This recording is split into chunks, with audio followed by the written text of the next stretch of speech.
Ayos, narito tayo ngayon sa Maya EDSA sa panulukan ng Main Avenue kung saan nakararanas pa rin tayo ng manakanakang pag-ulan. Magmula pa kanina ay nakararanas na ang buong Kamaynilaan ng moderate to heavy rains dahil nga sa epekto nitong habagat. Mabigat ang daloy ng trapiko kanina sa may southbound lane ng Commonwealth Avenue sa Quezon City. Dahil dyan, ilang pasahero na rin ang stranded at nahirapang makasakay pa uwi matapos suspindihin ang trabaho sa mga tanggapan ng gobyerno, ilang kumpanya at nagkaroon na rin ng kanselasyon ng mga klase. Baka doon na lang po sumakay, baka kasi nagbababa po doon.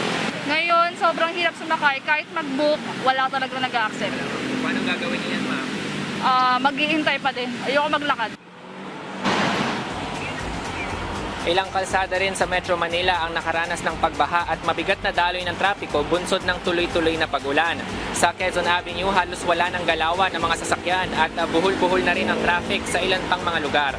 Sa Caloocan, nag-deploy na nga ng rescue boats yung mga otoridad dahil sa mataas na pagbaha. Sa Maynila, nagkaroon din ng libreng sakay ang Hawkers Division sa Blumentritt para sa mga commuter na na-stranded dahil nga sa malakas na buhos ng ulan.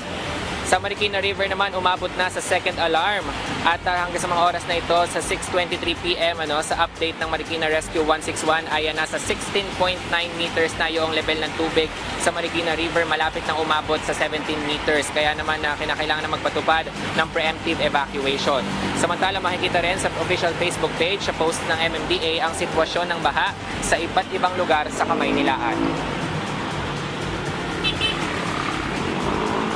Ayos, kung makikita mo dito sa aking likuran, ito yung southbound lane ng EDSA patungo yan ng Makati.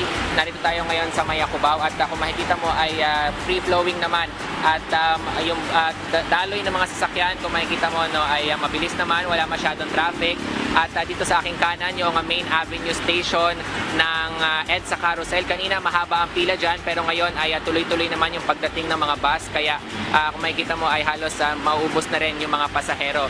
Sa kabila naman yung northbound lane, makikita ninyo mabilis na rin ang daloy ng trapiko. Kanina bahagyang mabigat yan pero sa mga oras na ito ay tuloy-tuloy naman yung daloy ng trapiko. As of 5 PM kanina ay nagtaas na ng heavy rainfall warning yung Pag-asa sa Metro Manila. Nakataas yung red rainfall warning dyan sa mga lugar sa Camanaba area. Samantala sa nalalabing bahagi naman ng Metro Manila ay orange rainfall warning yung nakataas. Ayos?